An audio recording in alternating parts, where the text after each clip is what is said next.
We call this area Kai Hayadle, shimmering waters. This is our home. Just like it's the home to the deer, the frogs, and the panther, this is our home. This is the #1 cause of death, right? Vehicle collision is #1. In the last 2 weeks, we have 3. We're going to reach a threshold, or maybe we're already there for this little piece of land that's left for them. Florida panthers once roamed the entire southeast, now mostly confined to just a small region along the Gulf of Mexico. These animals are like ghosts. It's so hard to show the story.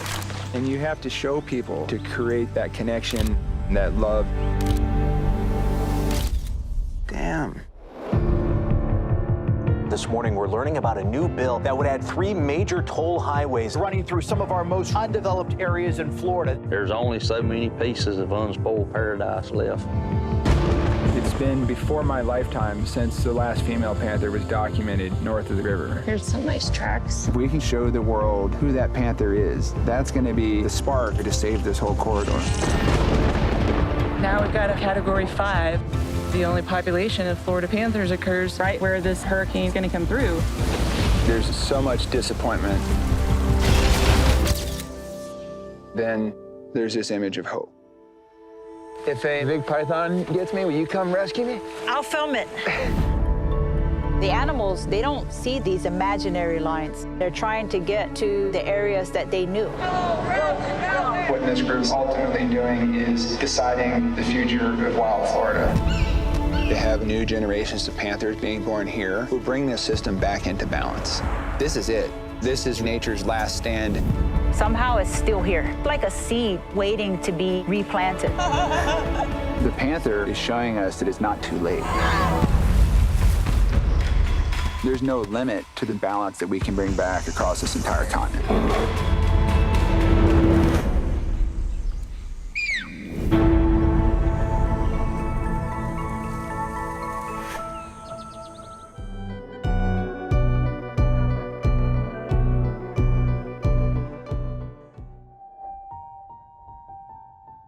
Unprecedented strikes in the heart of the capital. A missile targeting this pedestrian bridge. There were explosions that rocked the Ukrainian capital of Kyiv today.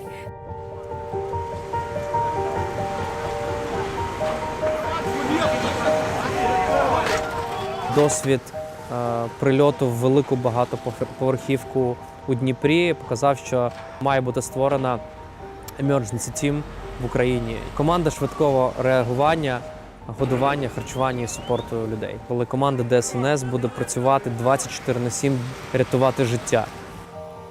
В кожному місті, великому місті, регіоні у нас є один локальний emergency координатор, який відповідає за комунікацію з ДСНС напряму, і який відповідає за комунікацію з партнерами.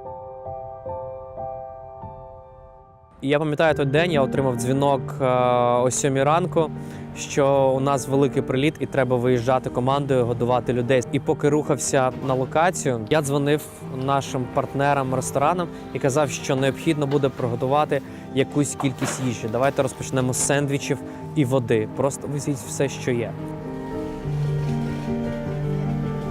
Коли я приїхав на локацію, я зрозумів, що там дуже багато людей, тих, які постраждали, ДСНСників, лікарів, поліції, військових і тих, хто просто допомагає розгрібати завали. Було видно, що ось той сендвіч і та пляшка води не тільки підтримує калоріями, це ще й заспокоює психологічно. Створення такої команди – це абсолютно логічний розвиток подій в такій організації, як WCK. Адже ми маємо харчувати і давати продукти людям не тільки після того, як це сталося, а саме у момент, коли вони цього потребують. I'm seeing the pride of the team having experimented with a new way of working and us saying, wow, like, how do we spread that? How does that become more common? How do we show other people and then they add their DNA to it and you can see it in Kherson and then Kharkiv and in other places? That's magic. That's magic.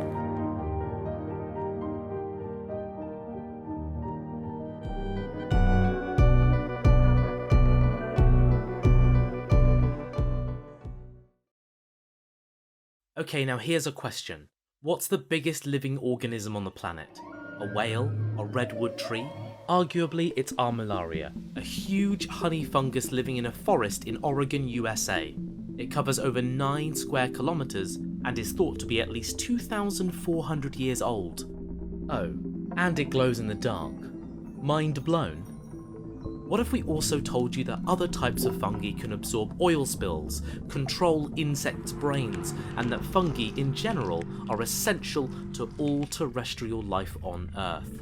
We can take a closer look at some fascinating facts. If you think of mushrooms as vegetables on your pizza, you are not alone, thanks to the Victorian botanists who classified fungi with plants. In fact, fungi are neither plant nor animal. They are in a kingdom of their own, but are genetically much closer to animals. The genetic code of a mushroom has more in common with ours than a potato's. Fungi also have the ability to control other organisms. While some species of fungi break down dead leaves and wood, other fungi are mycorrhizal. They plug into the root tissue of plants and pass precious nutrients between them. This process forms a dense fungal network called a mycelium. Soil often contains masses of these mycelial threads connecting different plants, like fiber optic cables. In woods, the network is known as the wood wide web because plants use it to communicate with one another. Some fungi get other species to do the work for them. The Leucogaricus uses chemical signals to employ leafcutter ants. The ants work together to form a supply chain that can deliver up to 60,000 leaf fragments an hour to the fungus. In return, it produces minuscule ant-sized mushrooms to feed them. Other fungi employ more gruesome methods. Cordyceps infiltrate their insect host, for example ants or beetles, and control their brains, forcing them to climb up high and then bursting out of their bodies to scatter their spores to the wind. Ergot, a fungus that grows on wheat and rye, can literally send you mad. Eating bread made from affected flour is likely to have contributed to mass hallucinations in medieval Europe. And you don't have to be a seasoned forager to know that some species of fungi are highly toxic. If I were you, I'd avoid anything with an intimidating biker gang name like Autumn Skullcap or Destroying Angels. While fungi can, in some cases, be extremely dangerous, they are also an invaluable resource. For a start, fungi produce life-saving medicines such as penicillin. Yeast is a fungus, without which we'd have no bread, wine, beer, or cheese. Mycelium can be used to make packaging and clothing. Fungi have been used to clean up oil spills, and an itaconic acid derived from a fungus is even used to make Lego. Fungi are also eco-warriors. They are absolutely essential to a healthy soil and play a key role in trapping CO2 fixed by plants into the soil, preventing its return to the atmosphere. Over 1,000 billion tons of carbon are locked in the world's soils. That's more than twice the amount of carbon held by all the trees on Earth.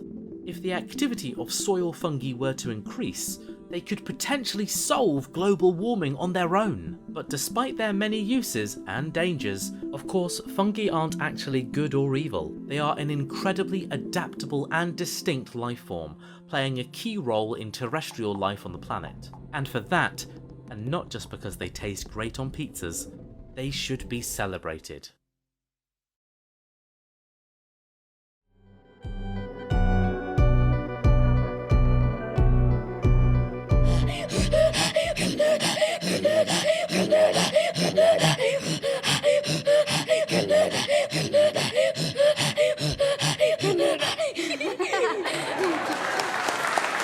Samantha.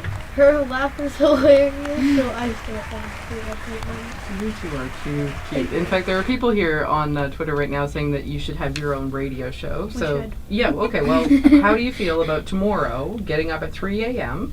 Okay. Right? Okay, not blinking so far, except for Samantha, your eyes are a little wide.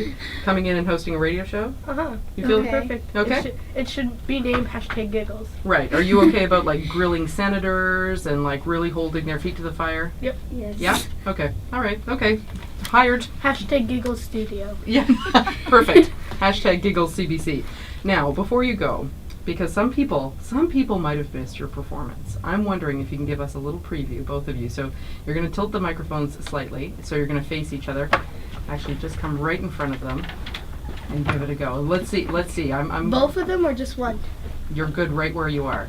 Okay, can ready? we do both or just songs? You can do. Let's see how it goes. Let's do number one. Okay. Let's go.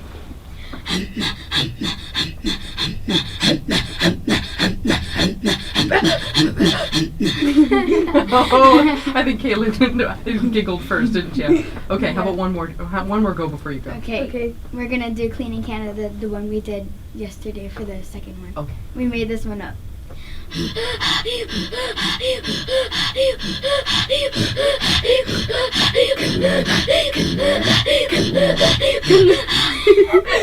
You're actually saying Canada. That's brilliant.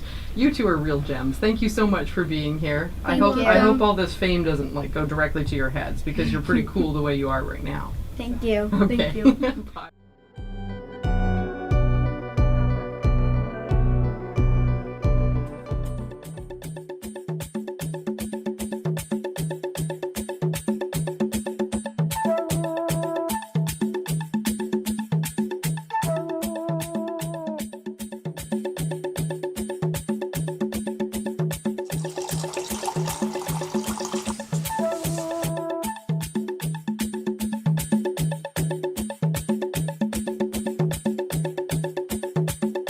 Children in Uganda are most likely to fall sick or even die of waterborne diseases.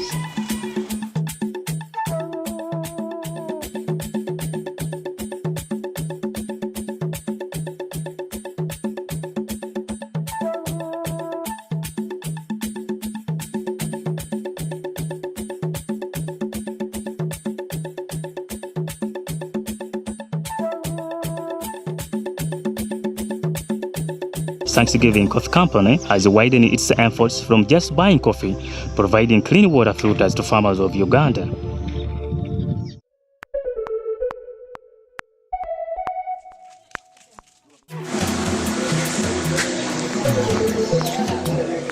is a combination of all the raw materials. Okay. This one has yellow clay here, black clay here, sawdust here. Yes, everything is here.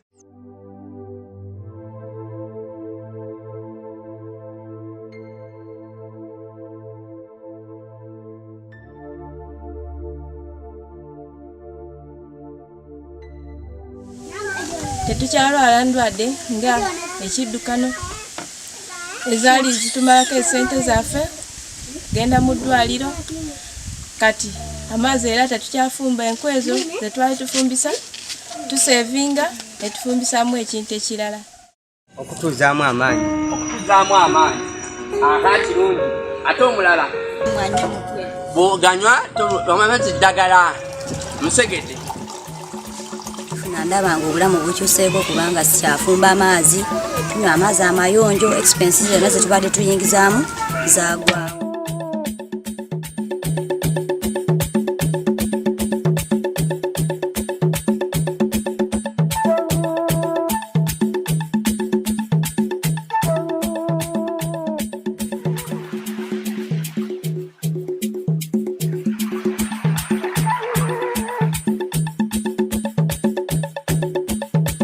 Thank you for giving us good water.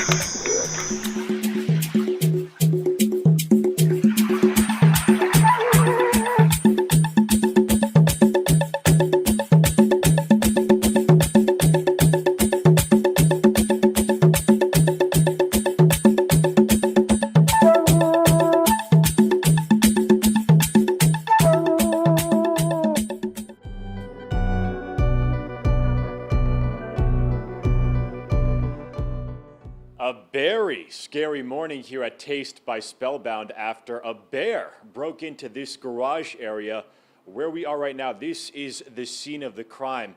Maureen Williams was here as this terrifying incident happened. Maureen, walk us through what exactly happened this morning. So this is the garage where we hold our transit that takes our product to and from all of our different shops. And I came out of that door this morning, came to the right side of the transit to put something in it, and noticed something move out of the front left corner of the transit, and it was a bear. And the bear seemed to be turning to go back out, so I quickly shut the door on the right side of the transit and came around the back of the transit to try to shut the door on the left so he couldn't get into our product. But as soon as I did that and came around the left, the bear quickly turned and kind of bluff charged back towards me. So I had to hightail it quickly out and back into the door of the bakery and shut the door. Ultimately, the bear came far enough that he hit that refrigerator enough that it blocked that door a little bit so we couldn't get back out at first, and made himself comfortable too. A couple of Cambros of cupcakes and product out of our transit, which he proceeded to pull out of the garage and eat in the driveway there. And now we're just waiting on the bear's Yelp review, right? Yeah. We'll see if he brings any of his friends along for the next tasting. Who knows? Easy 5 stars. Reporting in Avon this morning, I'm Angelo Bavaro, Fox 61, Connecticut's news station.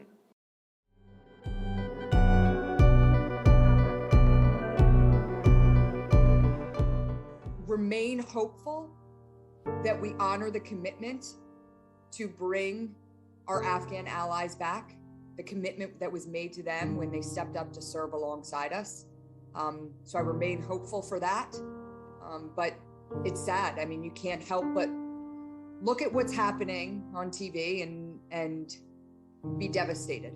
We fail as a country if we do not honor the commitment we made to our Afghan allies. I learned about the Global War on Terror Memorial as soon as, kind of plans were being put together around it. I was raised my hand and said anything I can do to help. I'm impassioned about this idea that we honor our service members properly. I speak for myself as a Gold Star sister. I think this memorial is important no matter what. But I think what's happening right now, and we're all seeing the same pictures, the same video coming out of Afghanistan, and I think I'm glad the American public is seeing the service of our men and women, in real time. I'm glad they're seeing the humanity, the compassion, and everything else that surrounds what they're doing. I've talked to a lot of friends that are veterans that served in Afghanistan over the past week, and a lot of them are hurting. A lot of them are questioning their service and what they did there, and was it in vain? And I continue to say the same thing, like what you did mattered.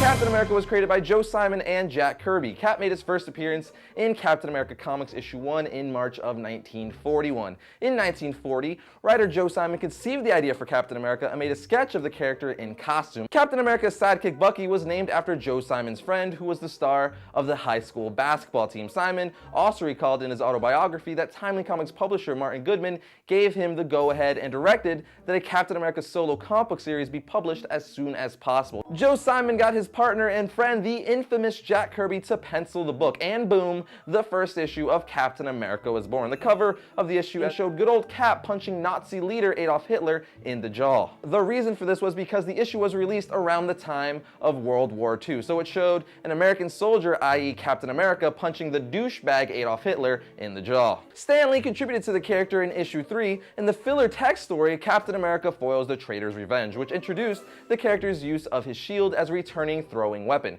Captain America soon became Timely Comics, now known as Marvel Comics' most popular character, and even had a fan club called the Sentinels of Liberty. In post-war era, the popularity of superheroes was fading, which ultimately led to the cancellation of Captain America Comics with issue 75 in February of 1950. Captain America would later make his triumphant return nearly a decade later in March of 1964 in one of the best issues in all of comic books, in my opinion, and that would be in Avengers issue 4. It's one of the most highly sought after sought-after issues in comic books because it's the issue where Captain America joins the Avengers. Now, I couldn't do a History of Captain America episode without talking about his death and his resurrection. During the aftermath of the awesome storyline Civil War, which had half the Marvel heroes being for a Registration Act, having their secret identities publicly known, and the other half being against it, Captain America is taken into custody. While in custody, Crossbones snipes him, hitting Cap in the shoulder, while Sharon Carter, who has been brainwashed by Dr. Faustus, delivers the killing blow, which all happens in Captain America issue 25.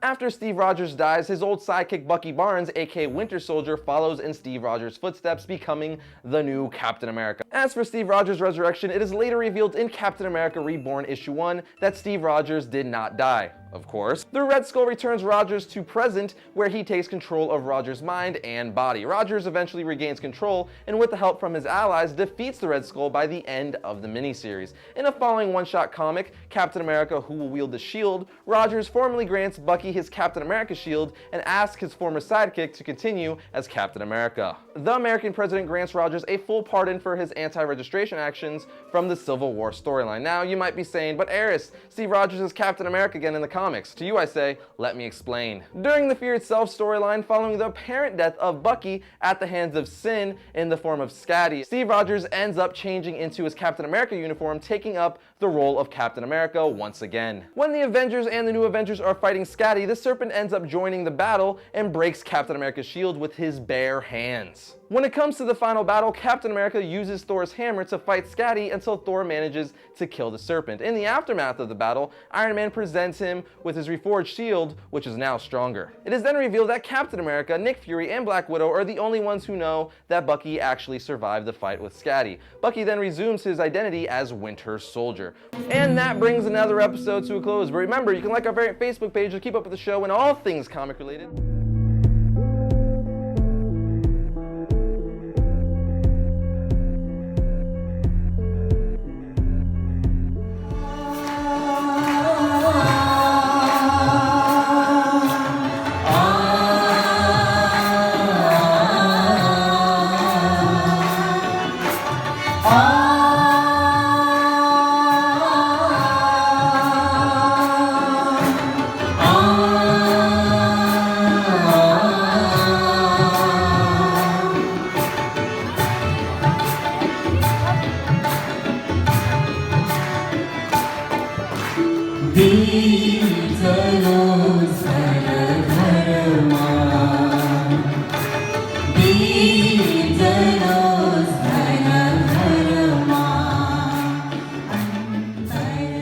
This trip is very special because Shivanji's first trip to America and to a lot of places.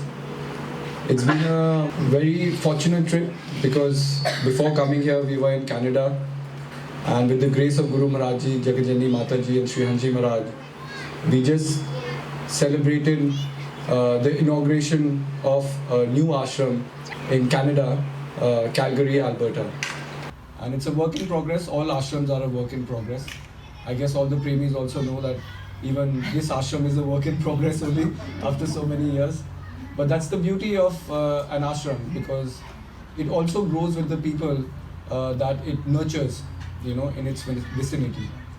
And an ashram is a place where, you know, our differences of culture, our differences of languages, our differences of our upbringing can be put aside, and we can be united in the bonds of humanity.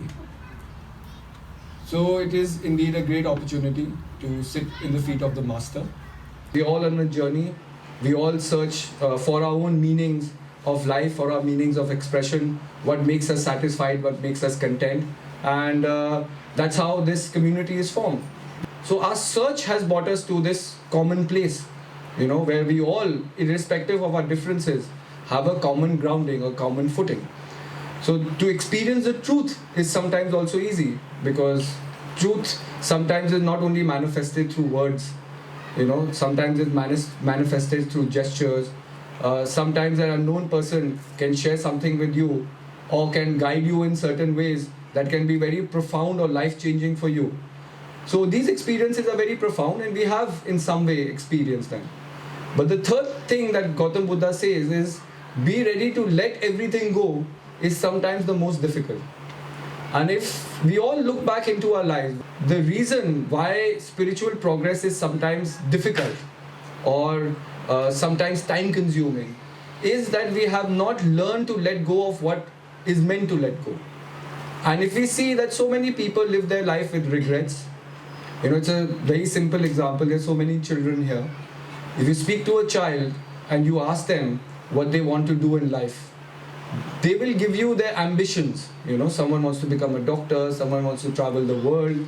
If you talk to someone about life, the older we are getting, the more regrets we have. There's a very beautiful saying which says, cover earth before earth covers you.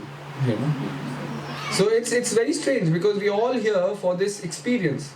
A lot of people can pose very philosophical questions, and questions have existed since time immemorial. Since man or mankind have been searching for themselves, the questions have not changed. We ask, what is the meaning of life? What is the meaning of my existence? And someone very beautifully put it that the meaning of life is to live. We are all here to live and to gain experiences. Now, it does not mean that life will always be will greet us with a smiling face. Life can sometimes be filled with struggles, challenges, shortcomings, disappointments, and that is what completes life. If we were living a life where there were no struggles, everyone was very happy, we would lose the value of what happiness means to us, or what true satisfaction means to us. So it is very important to understand and learn from our mistakes. But the fact is that if I can let go of my past, then I can move forward. And that letting go is a very difficult process. Why? Because the mind's habit is to revert back to where it was not satisfied. And that is essentially the nature of ego. So in a way, to find oneself, one has to let go of the past. Because I've said it again and again, the past is only a memory. And if you have beautiful memories, life is beautiful. But if we hold on to all the negative memories, or this one said this to me, this one said that to me, then I don't think that the future is very bright for us. Because as time passes, we, fill our life with regrets, with disappointments, and truly we cannot understand our true potential. So it's very important to let go of the past. This is where meditation comes in. Because meditation teaches us the importance of the moment that exists and the moment that is true. And that moment will always be here and now. Whatever you've experienced in the past is the past. Sometimes life is very difficult, no doubt about it. Sometimes we have gone through experiences which cannot be easily overcome. But that is what life also is. Each moment gives us a new opportunity, gives us a new potential to move forward. And the only way to move forward is by letting go of what has happened to us.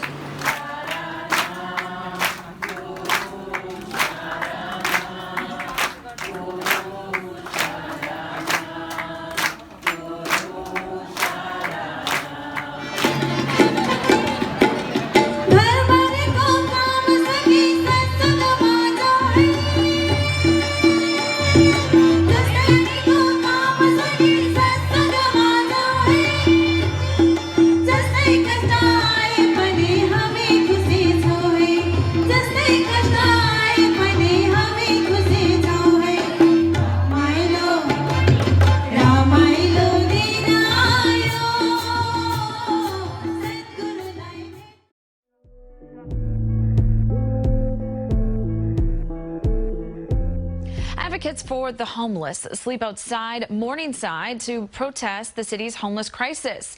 Mayor Adams was among the elected officials who attended this Homeless Rights Month sleep out last night on West 119th Street and Morningside Avenue in Harlem. And they also held a vigil for the 13,000 people who reportedly die while homeless each year in the U.S. The advocate, known as the DA Homeless Hero, helped organize this event.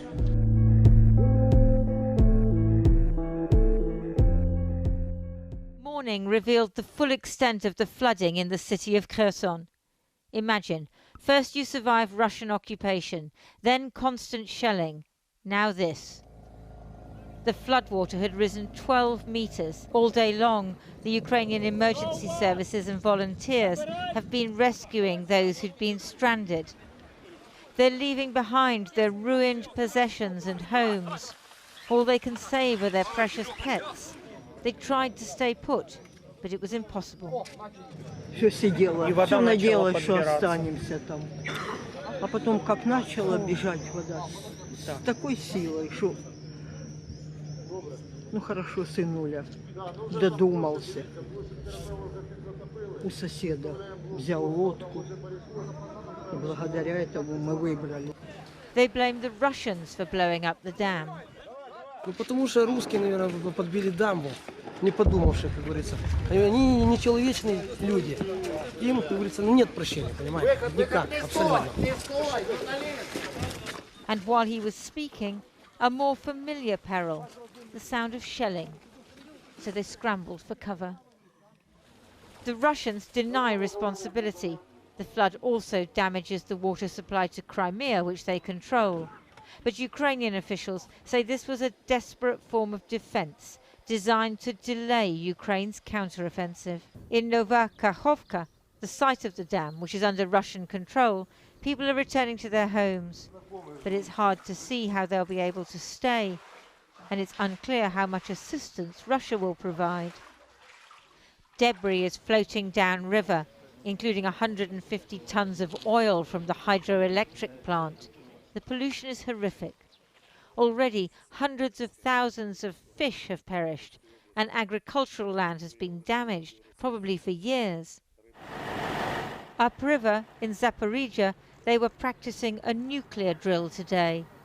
The cooling system for the nearby nuclear power plant, which also depended on the dam, is not in immediate danger, but it's yet another risk in a war that keeps producing ever more reasons for fear.